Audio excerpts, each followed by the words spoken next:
Today, we're going to dive into something that, let's be honest, hits almost all of us at some point: loneliness.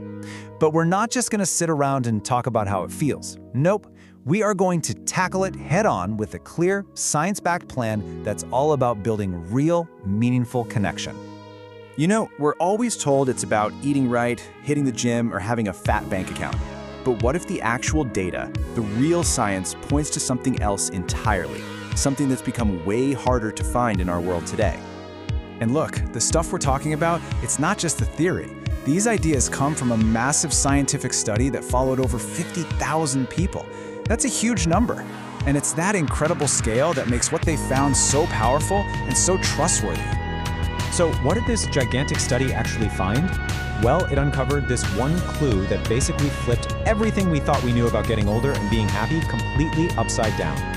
It turns out the single biggest thing that predicted who would be happy and healthy in their 80s, it wasn't their cholesterol, it wasn't how much money they had, it was the quality of their relationships back in their 50s. I mean, that just shows you, right? Connection isn't just some nice-to-have thing, it's absolutely essential. Okay, so this brings us to this really critical time in our lives, especially if you're in your 40s, 50s, or even beyond. This whole period can feel uniquely tough for keeping those connections strong. It's kind of like a perfect storm brewing just for you. The first storm cloud rolls in when the family structure changes. For so many people, the kids leaving home means that the main social hub of their life just vanishes. And that can leave behind this really quiet, kind of isolating emptiness. And at the exact same time, this is usually when our careers are demanding the absolute most from us. We're at the peak of our responsibilities, and the sheer force of work can just completely squeeze out the time and energy we used to have for our friends. And then there's the third cloud, which is this slow, quiet drift. People move away, their priorities shift, and those friend groups that used to feel so solid, they just naturally start to shrink. It's totally normal, but man, it can be really painful and leave you feeling lost. So you've got all these things hitting you at once, right? Your family life is in flux, your job wants all of you, and your social life is getting smaller. It's a true perfect storm that can really make you feel like you're all alone out there. Now, when we're facing this storm, what's our first instinct? We think, I need to make more friends. But what if I told you that the most common solution to loneliness is actually a trap, and it can actually make you feel even worse? And this, right here, this is the huge mindset shift. The old way of thinking, the trap, was all about quantity, just trying to collect more friends. But the new science-backed goal is all about quality. It's about building deeper connections with the people you already have. So let's really let that sink in. Chasing after a bunch of surface-level friendships is exhausting, right? It's unfulfilling, and it can leave you feeling even more alone when those connections just fizzle out. The real secret isn't more, it's deeper. Okay, so if collecting more friends isn't the answer, then what is? Well, let's get into the solution. We're gonna lay out a super clear, totally actionable 5-step plan that you can literally start using the second this is over. So here they are, the 5 strategies.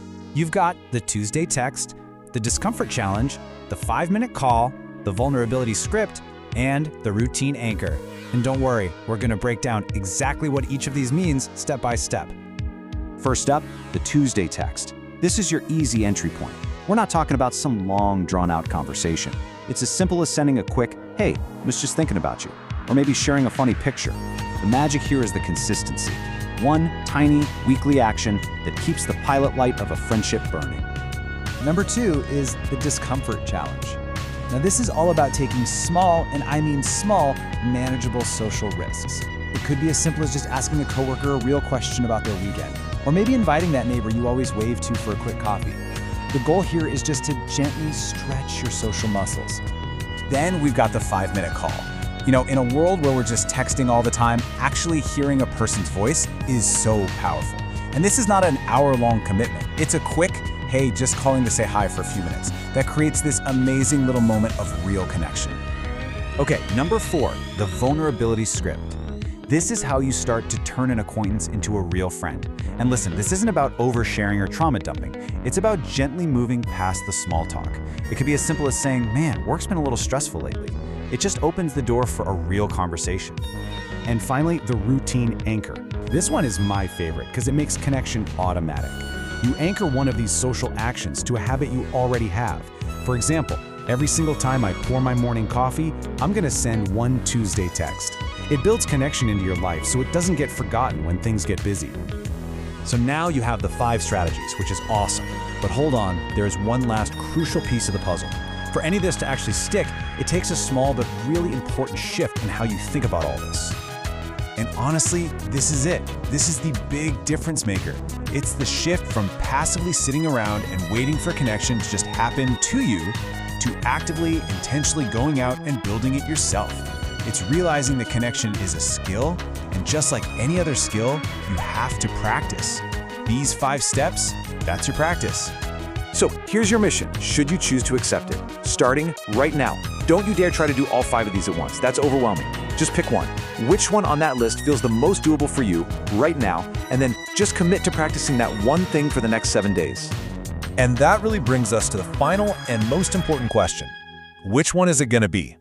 The super easy Tuesday text, the slightly brave discomfort challenge, the quick 5-minute call? Just choose one, because the science is crystal clear. It's the small, consistent actions that build a life that is deeply connected and truly fulfilling.